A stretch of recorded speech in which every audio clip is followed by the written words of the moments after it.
Warning, the following podcast is a shit show, and the individuals you are about to meet are idiots. Their opinions, anecdotes, and advice contain zero nutritional value. This is the critical human condition and all of its strangeness. This is life, according to an idiot.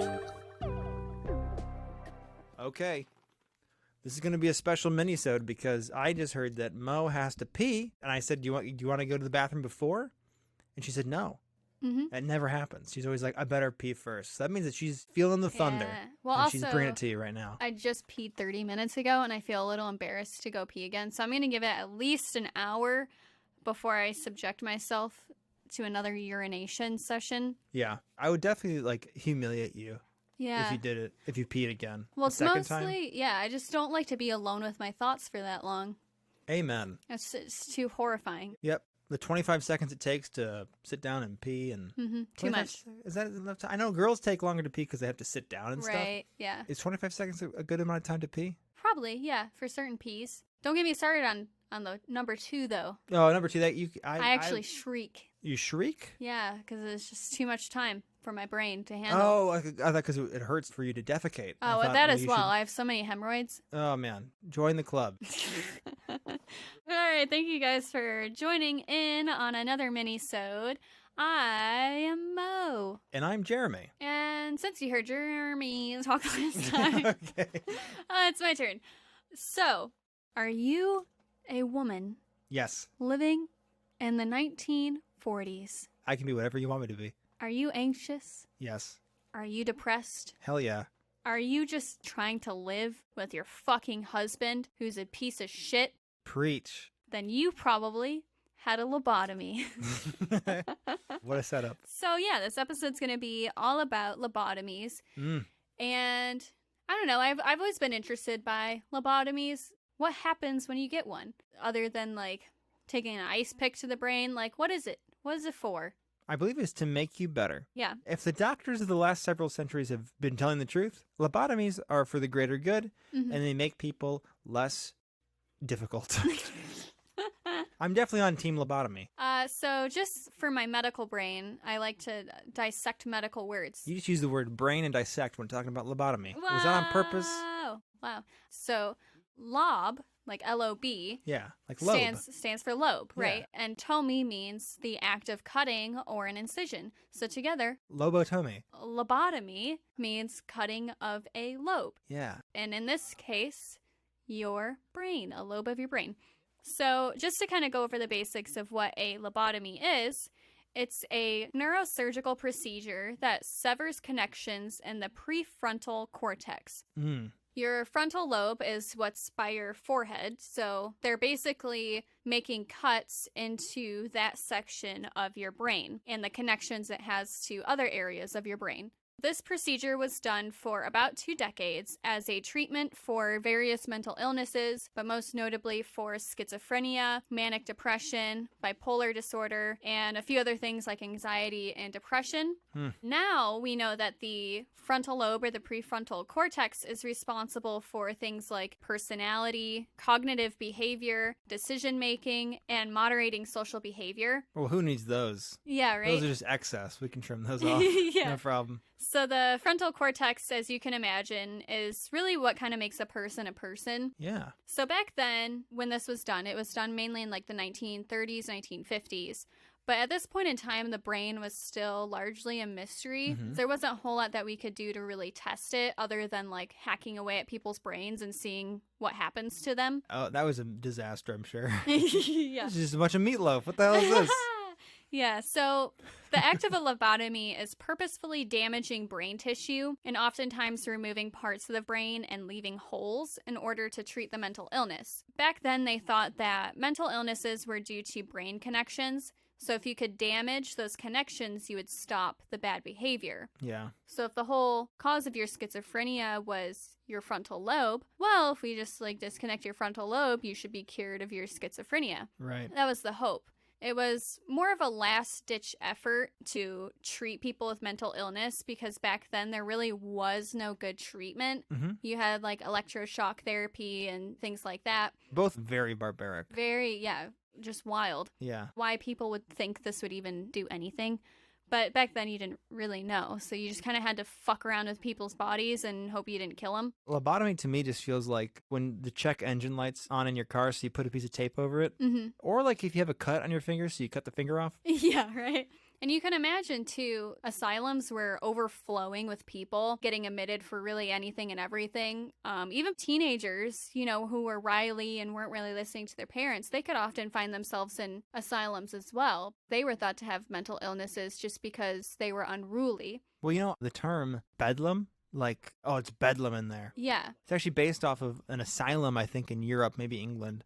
It was so overflowing with mental patients that they kind of had the run of the place, and it was an absolute madhouse. And that's a common theme, too, with all these asylums. They just have so many patients, and people were just getting desperate for really anything that really does any good at all. Right. So There was no, they didn't know what to do. Like, so people would be like, I can't handle this person, this family member, whatever. Let's put him into an asylum. And the asylum workers say, we have no real way to treat this person. Let's try to get this problem off our hands, shock them with electricity, or like drill into their brain so they become manageable. Right, definitely. Interesting statistic that I found was that a majority of lobotomies were performed on women who were found unruly or like irritable or, emotional. I believe it, yeah. For example, in Ontario, Canada, 74% of lobotomies were performed on women.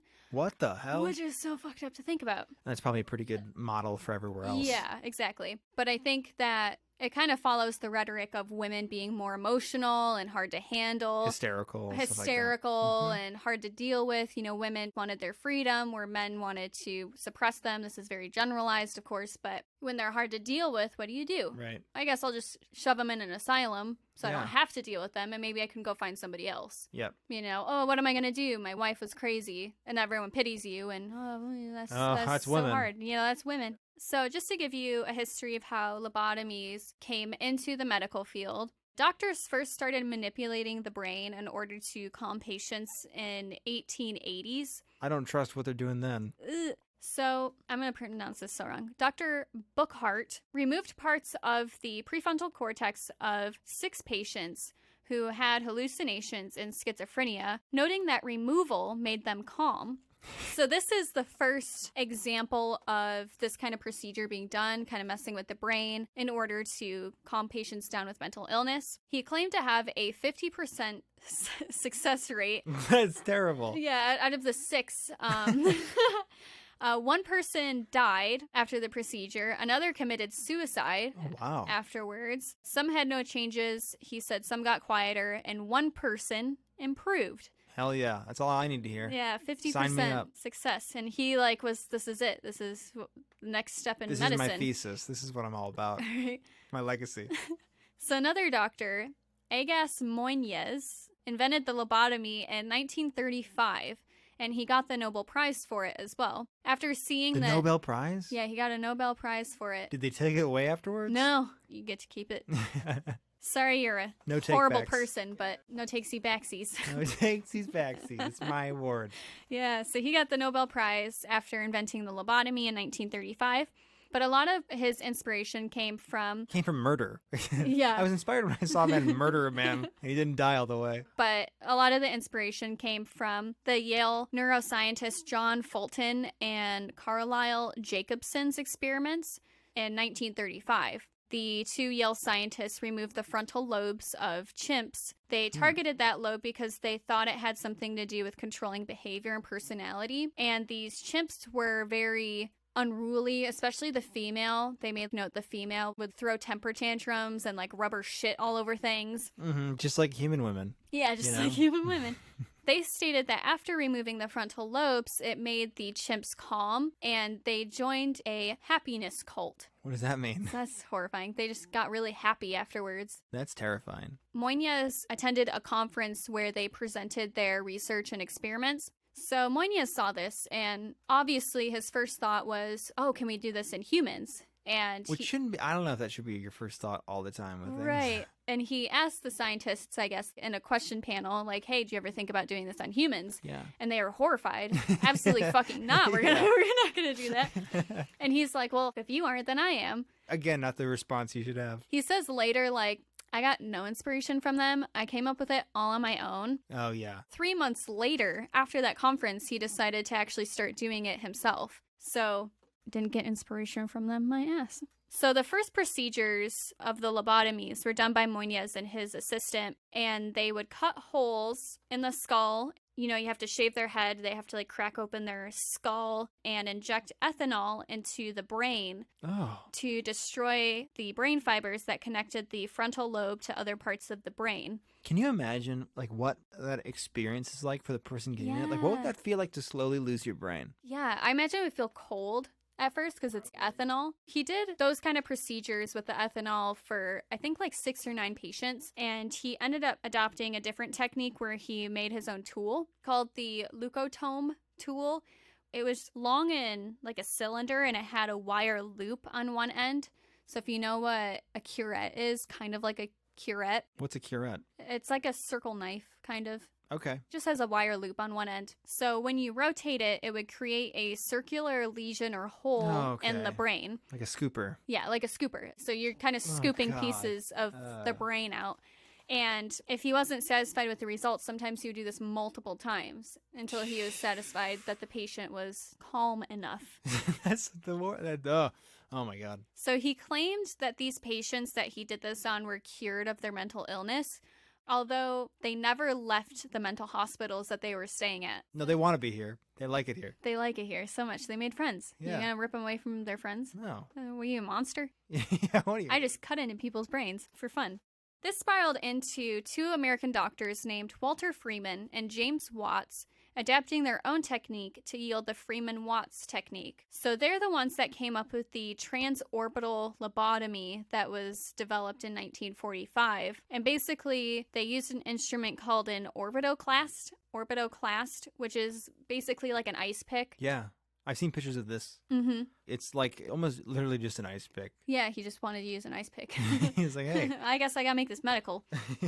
And the physician would lift up the eyelid and stick the tool in the eye socket and would use a hammer to rupture the bone and stick it into the brain. They would then move the instrument side to side to separate the frontal lobes from the thalamus, which receives and relays sensory input. So this would be done on both sides, in both eye sockets, and the patient was awake during this procedure. They were just like sedated, so they could see how the patient reacts to the procedure while they're doing it. Yeah. Essentially. So Freeman believed in this so much that he actually traveled the country performing multiple lobotomies a day. Another doctor quoted at the time, he did this for way too long. He said that he was very much like a showman. He enjoyed it. He really thought he was doing something incredible. Yeah, he definitely thought he was like a revolutionary. This invention of orbital lobotomies allowed for a lot of smaller clinics and asylums to do this procedure because you didn't need a surgeon or an operating room or other like medical staff at the asylum in order to perform it anymore, because before you would have to drill holes or make cuts into the skull, and this way you don't have to. All you need is an ice pick and a hammer, and there you go. Wasn't it like a walk-in walk-out scenario where you just go into his office, like not even an hour? Right. Boom boom, okay, there you go, come pick up your son.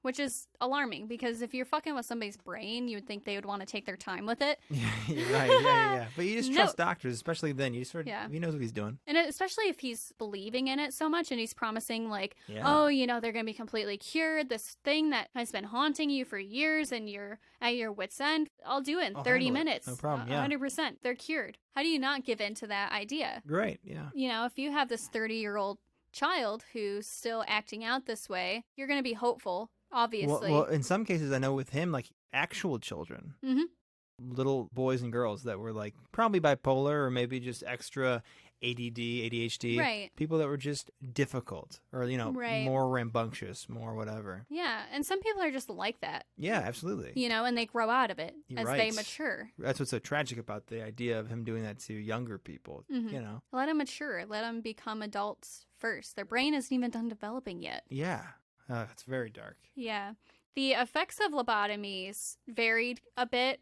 There are around 50,000 that were performed in the United States, and Freeman is estimated to have done between 3,500 and 5,000 of those procedures, which, like, if you think about it, it's like 10%. He stuck an ice pick into a lot of eyeballs. That's fucked. So while a small percentage supposedly got better, or they just kind of stayed the same, Yeah. for many people it caused a lot of negative effects on personality, initiative, inhibitions, empathy, and the ability to function on their own.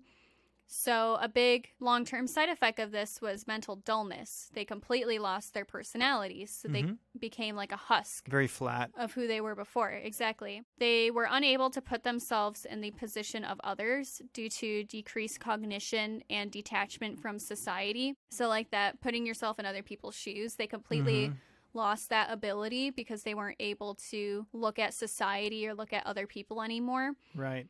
You kind of turn them into a low-level zombie. Right. Immediately after surgery, many lacked consciousness, so they were only able to respond to pain, and they were confused and incontinent. So a lot of them weren't able to like use the restroom anymore. They just completely lost that ability. Man. And some developed enormous appetites and gained considerable weight because they lacked the inhibition of sure. like their brain. They weren't able to control their Self-control. Yeah, they didn't have any self-control anymore. And seizures were also very common, which you can expect. Yeah, neurological disturbance. Brain stuff. Brain stuff, yeah. So Walter Freeman, the guy who invented the transorbital lobotomy, coined the term surgically induced childhood. Ooh. If that's a very disturbing give you goosebumps, term. fuck. Like he knew. That's what's so fucked about it. He said that he used it constantly, that term, surgically induced childhood, a lot in terms of the results of a lobotomy. It supposedly left people with an infantile personality, which he claimed a period of maturation, like maturity, would then lead to recovery. So he's like, don't worry if they're acting like children, they'll mature. Yeah. And then they'll be cured. They're fine, which it didn't happen. I'm sure it did. Yeah, right, yeah. So Freeman once described a 29-year-old who underwent the procedure as smiling, lazy, and satisfactory patient with the personality of an oyster. Jesus. She apparently could not remember Freeman's name and endlessly poured coffee from an empty pot. Oh, so he just ruined her. Yeah, just completely fucked her brain. That upsets me. I hate the idea of body horror. Lobotomies I find super upsetting because the idea of wasting like human potential is really upsetting to me. Just because they were difficult. Right, and it's such a permanent thing, lobotomies. Like you can't undo that. Like, okay, a person's difficult, but why are they being difficult? Right. Is it them or is it you? I think you should try everything humanly possible for drilling into their brain. Right. I think for all scenarios. Yeah, and I guess like her parents found that girl really difficult, the one who poured an empty coffee pot earlier. The oyster girl. Oyster girl, yeah. Her parents still found her really difficult to deal with, and Dr. Freeman suggested a reward system for her. So, like, rewarding her with ice cream and punishing her with hitting her. What? Okay. That was his solution to that. A real scholar. Right. So, at the time, there were hundreds of thousands of mental institutions, like I said, that were really overcrowded and chaotic. And by giving unruly patients lobotomies, they were able to maintain the control of the institution and the patients. They didn't really care what happened to them. No. Because they had so many patients to worry about. Yeah, just crowd control at that point. Yeah. Sedate them, keep them slow. Exactly.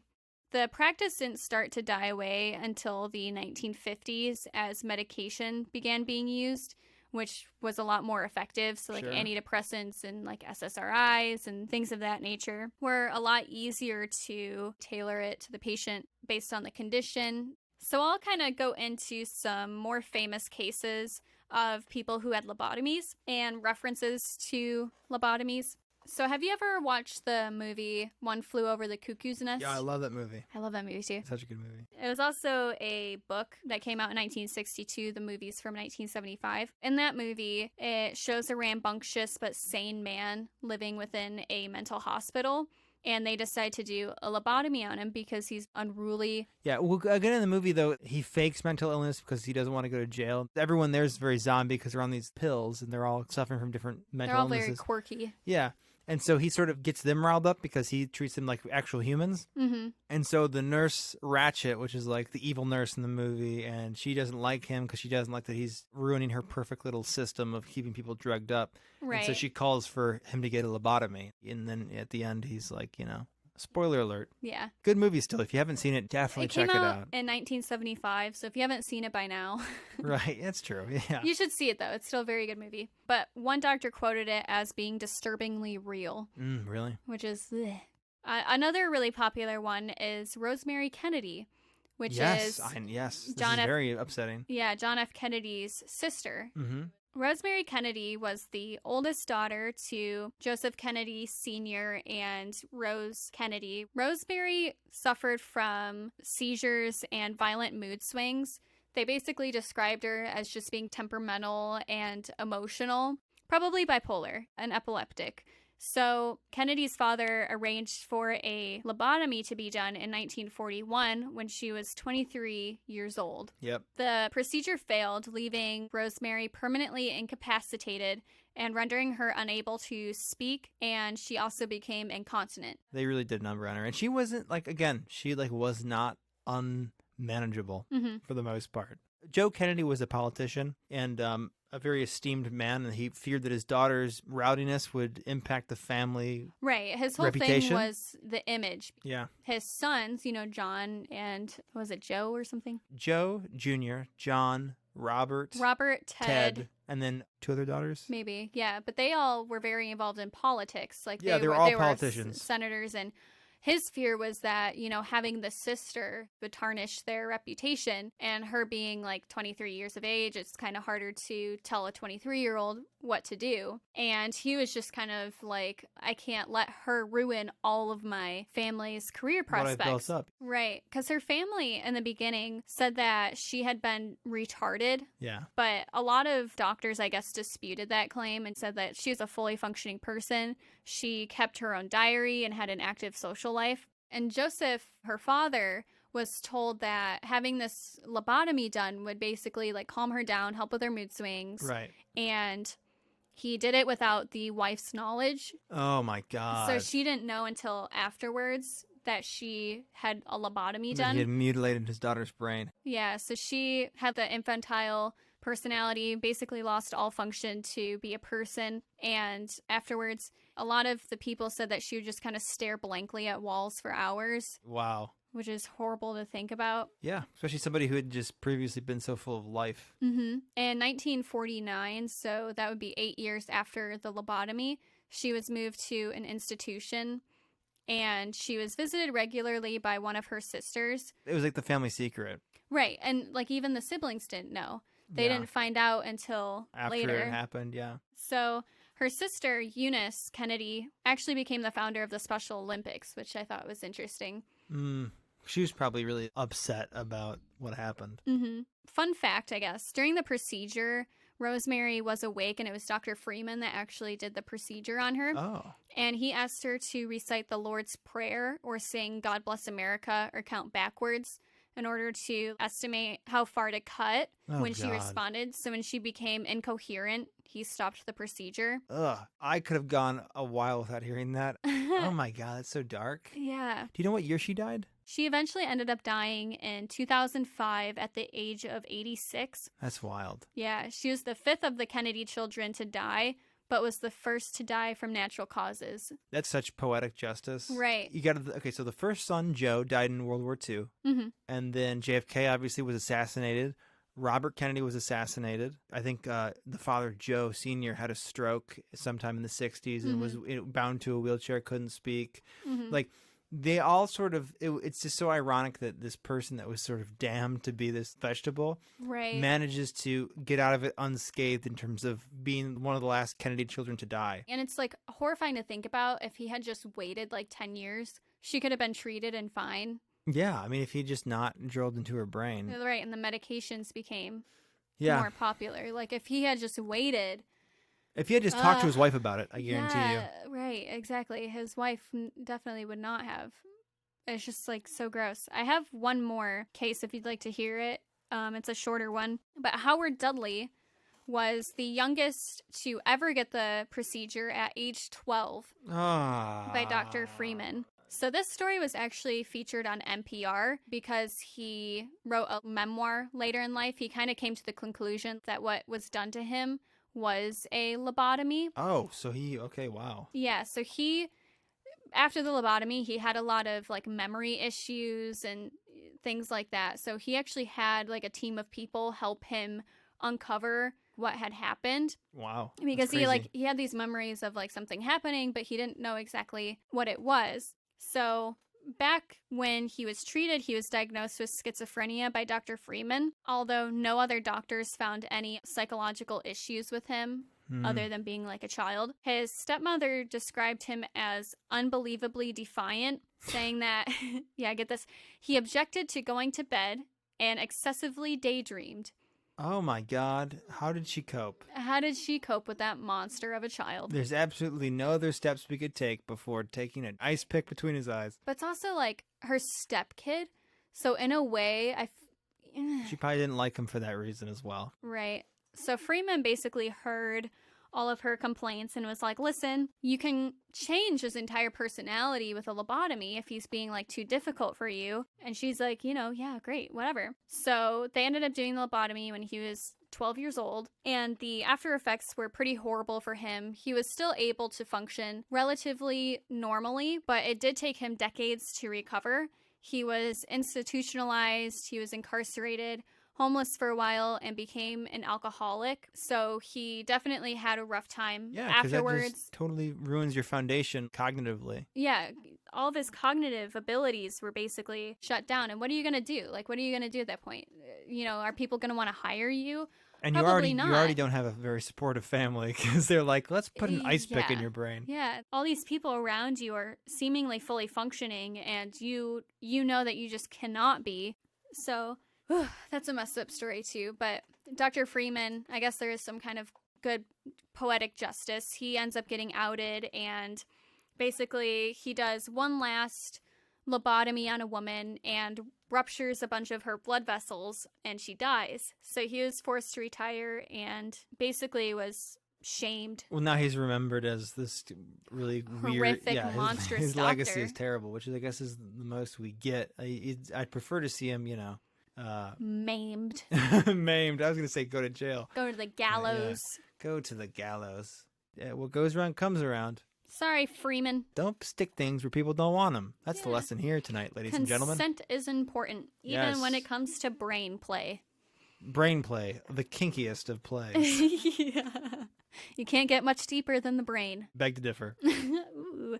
So if you guys did enjoy listening to... I don't know if that's the right word. If you guys were interested by this disgusting topic, be sure to let me know. If you have any other suggestions or ideas for topics, you can let me know at our email at accordingtoanidiot@gmail.com.